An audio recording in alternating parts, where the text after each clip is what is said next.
In the magical world of Alnieth, there is an ongoing war between the mortals with limited lifespans and the immortals with respawn hacks. The outcome of the war depended on the battle between the two strongest men on both sides, Graham the human hero and Veltal, the demon lord ruling over the immortals. A battle like this would normally be a lost cause since Veltal is immortal, but with the holy sword Graham possessed, he was able to deal a blow strong enough that it somehow overcame Veltal's regeneration and led to his demise. Veltal couldn't help but praise the hero for managing to defeat him, but he was still salty about losing to a mortal, so in his final moments he swore that he would return to get his revenge, and with that he vanished from the world. Years later, Veltal awakens once more, and he is greeted by one of his loyal servants, Makina. She kneels before him and says she has patiently waited 500 years for the day that he would return, and she apologizes for having to attend to him in such informal attire, but Veltal says he doesn't mind. He's just glad she managed to perform his reincarnation ritual and bring him back to life, but with that said, he has no clue where they are and wants to begin his conquest of Alnieth once more. However, about that, Makina tells him a lot of stuff happened in the 500 years since his death, and Alnieth, it's gone. Around 80 years ago, Alnieth and Earth were caught in a major catastrophe, which caused the two worlds to fuse with one another. As a result, 90% of the population was wiped out and national governments ceased to function. So cities began to operate as independent states, and a few wars have broken out since then, but things are relatively peaceful now. That's the present state of the world, and given that Earth possessed incredibly advanced technology and Alnieth possessed magitech, the fusion of the two worlds led to a lot of rapid advancement.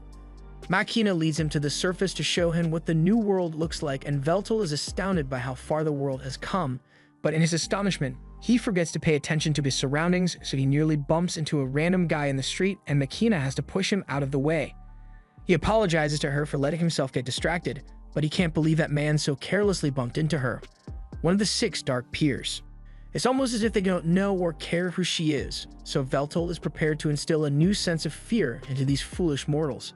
He raises his hand to the sky, and Makina already knows what he's about to do, so she tries to tell him it's not a good idea, but it's already too late as he has already fired his spell into the sky and created a massive hole in the cloud cover.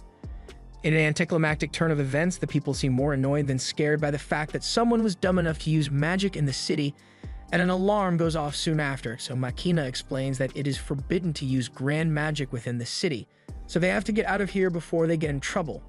Veltal doesn't understand why he has to do something as cowardly as running away, but since Makina insists, he goes along with her. However, as they are leaving, Veltal notices someone who looks a lot like the hero Graham, but he has no time to confront the man as Makina continues to drag him away. Once they are out of danger, Makina sits down with Veltal and informs him that after he died, the Immortals had to sign a ceasefire with the Mortals and the war between them ended. But when the worlds fused 80 years ago, the citizens of the Immortal Kingdom were forced to scatter all across the world, and not long after, the major industries began a crusade against them.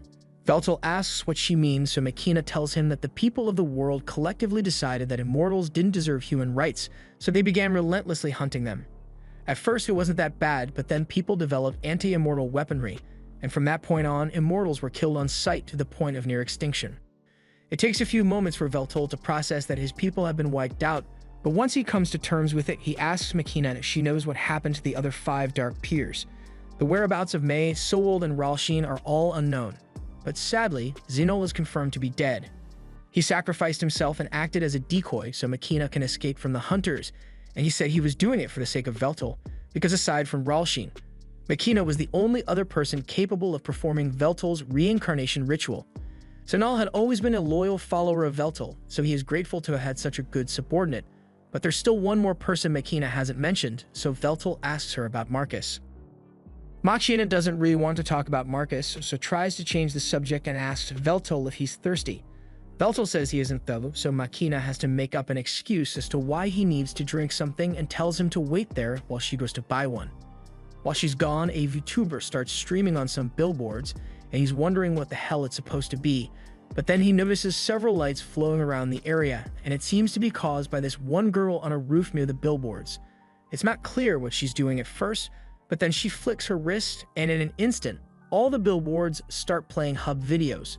The girl seems pretty pleased with herself, and no one knows she's the one who did it, so she starts walking away. But as she is leaving, Veltel calls out to her and she panics a little because she just got caught. She tries pretending that she's not involved in any way, but Veltel clearly saw her do something with the surrounding ether, and then all of a sudden, the screens changed. She can't believe someone was perceptive enough to figure out what she did based on the surrounding ether alone. So she asks Veltel who he is, although she doesn't take him seriously when he says he's the Demon Lord. Veltel explains that he knows she did something to the giant picture screens, but he doesn't understand the principle behind it, so he would love to learn about it from an expert like her. The girl is flattered that he thinks she's an expert on the subject, so she starts talking about how this was just some basic hacking, and by comparison, leaking the Pokemon files was way harder. All she did just now was take advantage of a fatal flaw in the billboard's logic barrier, and then she just slipped in some spicy videos for fun. Veltel interrupts her speech and tells her she is looking for one of his subordinates named Marcus, and he's wondering if she has any idea where he can find him. The girl points to the massive tower in the middle of the city and says the CEO of that company is named Marcus, so he might be able to find him if he goes there. Veltel follows her advice and heads up to the heavy magic industries in search of Marcus. As he enters, he spots this weird-looking thing waving at him, but he ignores it and heads to the front desk and tells the receptionist that he is here looking for Marcus. But before he's even done speaking, Marcus's private secretary comes down and says she is here to bring Veltel to Marcus. They both get on an elevator headed to the top of the tower, and while they go up, Veltel notices that the secretary has a pin of that thing he saw when he came in, so he asks what that is about. She proudly exclaims that this is the mascot of the company, and they plan to create a brand around it in the near future. Eventually, Veltel arrives at the top of the tower, where he finds Marcus sitting atop his throne. Marcus says it has been a long time since he last saw Veltel, but Veltel finds it disrespectful that Marcus is remaining seated while in the presence of his king. Marcus ignores him and asks what business he has here, so Veltel says he wants Marcus to help him rebuild the Immortal Kingdom. Marcus laughs in his face for a solid minute before telling him that he won't be doing that in a mocking tone. Veltel feels insulted, so he prepares to teach Marcus a painful lesson in respect. However, before he can cast his spell, Marcus's assistant strikes at him with a blade, so he is forced to dodge out of the way. He is shocked that she is capable of using armament forging magic, but before she attacks again, Marcus tells her to stand down. He then turns to Veltel and tells him he has become weak because in his prime, he would never have felt threatened by magic of that scale. How exactly doesn't he intend to take over the world if a single human is able to give him so much trouble? Marcus refuses to serve a king who is so pitiful, so he tells Veltel to get out of his sight before he forces him. Veltel is enraged and begins casting a spell to take Marcus down, but before he can finish, Marcus has already cast his spell Breaker and Veltel is left in shock because Marcus was never gifted enough to outclass him in spell casting. Marcus has been waiting for this moment for years, so he takes great pleasure in telling Veltel that his strength is a relic of the past. He reveals the implant in the back of his neck, but Veltel doesn't know what that thing is, so Marcus pulls up an instructional video explaining everything about it. The device is called a Familia, and while using magic normally requires a 5-step process: initialization, construction, expansion, incantation, and proclamation. This device allows people to skip 3 steps, so now anyone, and I mean anyone, can use magic at high levels. And in case Veltel is getting any ideas about implanting a Familia of his own, Marcus specifically designed it to be incompatible with higher beings like Veltel. That means he can never use a Familia, and while his natural spellcasting speed is superhuman compared to AI spellcasting, he might as well be sending his spells by mail. Veltel asks why Marcus is doing all of this, so Marcus reveals that he had never liked Veltel from the very day they met. He was tyrannical, arrogant, and worst of all, he had the skills to warrant his arrogance, so Marcus could never oppose him back then, but that all changes now. He tells Veltel that it's about time for him to leave, so he begins launching several blood swords at him, and Veltel isn't able to dodge all of them, so he ends up getting stabbed several times and launched out of the window. Marcus has always wanted to do that, and now that he has finally triumphed over Veltel, he declares that he is the new Demon Lord. But all that aside, his secretary really wants to discuss the promotional ideas she has for the company mascot, so Marcus tells her to submit her ideas at the next planning meeting. Meanwhile, Veltel has crash-landed back into the city, and his regeneration is far slower than it used to be, so he's having a hard time recovering from his injury. He tries to walk out into the street, but he accidentally bumps into someone, and as a result, he gets into a fight that he immediately loses. Now look at him laid out in a pile of trash. and wondering why he keeps losing to mortals like he lost to Graham until Machina eventually finds him. Machina gets him onto a train and begins apologizing for hesitating to inform him of Marcus's betrayal, and because of her hesitation, he ended up being disgraced so badly.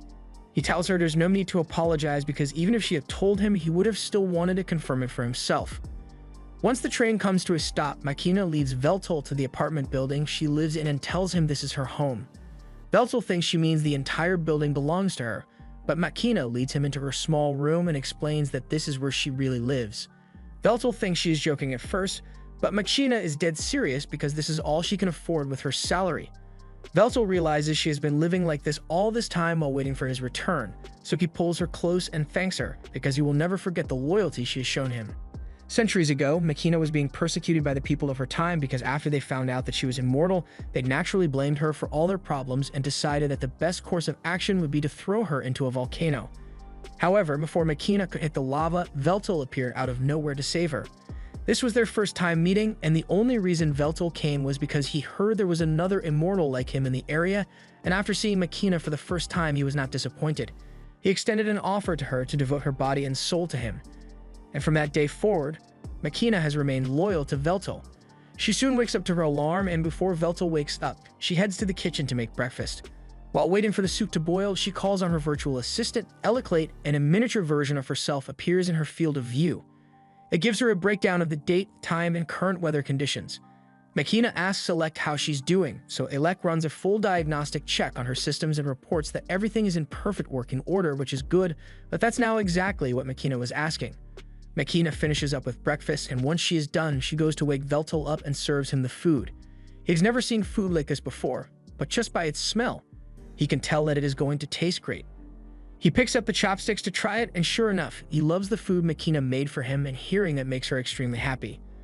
Once he is done eating, Veltol asks if Machina knows of the location of any other immortals, and she does know of a few other immortals who managed to escape the immortal hunts. But recently, immortals have been going missing, and Machina has even lost contact with two of her close aides, Ornard and Palmlock. She hopes they just went into hiding, but with no way of contacting them, she can't be sure. Veltol asks if immortal hunts still happen, but she answers that the hunts actually ended decades ago. The hunts were started by Marcus to secure his position at the top, and now that he has all the power, he has no reason to continue. The resentment people had towards immortals has also dwindled over the years, so it's not particularly dangerous to be seen outside. After Machina's aides went missing, she went to their apartment to check up on them, and the place was a mess, so she assumes a fight happened. But the only clue she could find was this note with the words Immortal Furnace written on it. As Veltol reads the message, he reaches for his cup of tea, but a sudden sharp pain causes him to flinch, so he spills it everywhere. It seems that he still hasn't fully healed from the injuries he sustained yesterday, and it's not just his regeneration that got weaker, everything about him is weaker than it used to be. Even that spell he cast her when he first arrived would have had a much greater effect if Veltol were at full power, and Machina attributes this to the fact that the faith Veltol used as power during his prime no longer exists. As of now, he is only spoken of in history books. Without recognition, Veltol's powers will never truly return to him, but he thinks that should be easy enough to solve as he just has to make himself known once more. With that said, he tells Machina that he wants to head out and explore the surrounding area since sitting around all day would be bad for him. So Machina suggests that the two of them should go shopping. Out in the city, the first thing they should do is get Veltol a set of good street clothes, so they walk into a store and Machina asks him to step on the platform so the machine can take a 3D scan of his body. She apologizes for being limited to cheap store clothes due to her budget, but Veltol tells her he doesn't mind since his natural beauty would look good in any attire. After taking his measurements, she asks if Veltol has any preferences, but he doesn't know much about the style of the current era, so he leaves the choice up to Machina. Machina decides to ask Elec to make the most optimal choice for Veltol, taking into account budget and practicality, so after a bit of processing, Elec settles on a tracksuit. Machina doesn't think a tracksuit would be a good idea, but once Veltol sees it, he absolutely loves the way it looks, and he is even more intrigued by the design on the back. So Machina explains it's an old language used by the people who used to live on this land, and the symbols on the jacket spell out Demon Lord. Since Veltol seems to like it, she takes the tracksuit for him and walks out of the store. But before she leaves, he gets her attention because they haven't paid for it yet. However, Machina explains that all transactions are performed automatically. After that, they have some food at a fast food joint, and while they are sitting together, Veltol asks Machina what it's like to have a Familia installed. Marcus's betrayal aside, the Familia is without a doubt a revolutionary device, so he is curious about it. Makina explains that it is really convenient since it not only allows for easier use of magic, but it can also be used to gather information, go shopping, or even communicate. Before Familias were mainstream, people had smartphones to do these things, but it was really inconvenient to have to hold it. Veltal asks her to let him see it, so he turns her around and begins touching it. Makina is a little startled at first, but she's actually really enjoying this, so much so that her Familia has to warn her that her heart rate just spiked. Once he is done inspecting it, Veltal asks her if it isn't uncomfortable having the Familia installed in the nape of her neck. And while it felt strange at first, she got used to it once it became illegal for companies to stream ads straight into people's heads. It's difficult to live daily life without one of these, but at the same time, having a Familia doesn't necessarily make your life better, as shown by her current living situation. As they walk home, Veltal makes a declaration that he will get a job. Makina is taken aback and tells Veltal that he doesn't need to do something as lowly as working. Her living conditions may be suboptimal right now, but she assures him that she will provide a better lifestyle for him. She says she will just pick up more shifts or maybe even get 2 or 3 more jobs. But Veltal interrupts her and says that times have changed. He is no longer the omnipotent god he once was, so he needs to adapt to the current circumstances. And most importantly, he wouldn't feel right if he just sat back and did nothing while Makina worked to provide him with food, clothing, and shelter. Without his duties as king to occupy him, he will need to take up labor. But that does not mean he has given up on conquering the world, so he asks Makina if she is willing to continue to serve him, and Makina swears to be by his side for the rest of her life. Later that day, Veltal is about to head out to look for a job, but Makina refuses to let him go without her because she's worried about him. Veltal tells her she can't come since she has her own job to worry about, but Makina says she can just call off for the day so she can go with him. Veltal refuses to let her do that, so he reminds her that in the unlikely event that he fails to find a job, he would have to rely on her income, so she can't just skip out on her job. Makina agrees to let him go on his own, but for safety, she hands Veltal a device that comes with a little money in case of emergencies. It also has a tracker, so if there's any trouble, Veltal can use this to contact her, and she will race over as soon as possible. He realizes that she is worried about him, but the extent she is going to just makes him feel like a child. Still, even though he said he wanted to go by himself, he doesn't have a clue what kinds of jobs are available or how to get one. He's also starting to get hungry, so he can't afford to be picky about it unless he wants to end up begging on the street. He gets up and yells out that he has no money and is looking for a job, but as he is yelling, one guy comes up to him and tells him to stop. He says if Veltal wants work, he should go to the commercial guild with his citizen ID, but Veltal has never heard of a citizen ID, so the guy assumes he must be an immigrant. Since it's clear that Veltal doesn't know anything about the city, the man informs him that this is his turf, so Veltal can't be doing stuff like this out here. Veltal hadn't realized he was encroaching on someone else's territory, so he apologizes and turns to leave, but before he does, the man hands him an application form and tells him to take it to the commercial guild so he can apply for a job there. It won't guarantee that he gets anything, but it's better than having nothing. Also, he warns Veltal not to get involved with any companies under the IHMI company, especially construction-related, because they are incredibly exploitative and laugh in the face of safety regulations. Veltal takes the man's advice and thanks him for the help, so he heads to the commercial guild in search of employment. However, once he gets there, the interviewer isn't too enthusiastic about employing him. On his application, Veltal wrote down wide-scale annihilation magic as one of his special skills, and he also wrote down dungeon creation and experience leading a nation 500 years ago. So the interviewer calmly puts down his application and tells Veltal that there are no positions available for him. Besides, since Veltal doesn't have a familia, he isn't eligible for hire anyway. After Veltal returns home, he is feeling really depressed about not getting a job, so he lays on Makina's lap and asks her if he is really incapable of doing anything in this world, but she assures him that he is still superior to everyone else, so she tells him he should just let her do the working from now on. However, Veltal refuses to sit idle, so he asks Makina if there is anyone she can contact for assistance, and now that she thinks about it, there is someone she can call. Veltal is surprised that Makina actually has a friend in this era, but Makina wouldn't exactly call the person a friend. They do go shopping together, eat, play, and sleep over sometimes, but that's about it. Veltal is confused because they sound exactly like a friend to him, but Makina still refuses to acknowledge it. A little while later, they meet Makina's friend in a nearby cafe, and it turns out to be a hacker girl Veltal had met yesterday. She introduces herself properly to Veltal and says her name is Takahashi, but even though Makina had mentioned how the Great Demon Lord would one day be revived, she never actually thought she would be able to meet him in the flesh. She starts poking Veltal to make sure he is real, and Makina yells at her not to be disrespectful, but Veltal says it's fine since he is the one asking her for assistance here. Veltal asks how Takahashi and Makina met, so Takahashi starts explaining that she met Makina on a Dujin site, but after seeing the look on Makina's face, she realizes that she probably shouldn't tell Veltal about Makina's search history, so she tells him to forget about it. Just then, Veltal notices the familia on Takahashi's neck, so he reaches over to inspect it, which freaks Takahashi out, but she lets him finish what he's doing.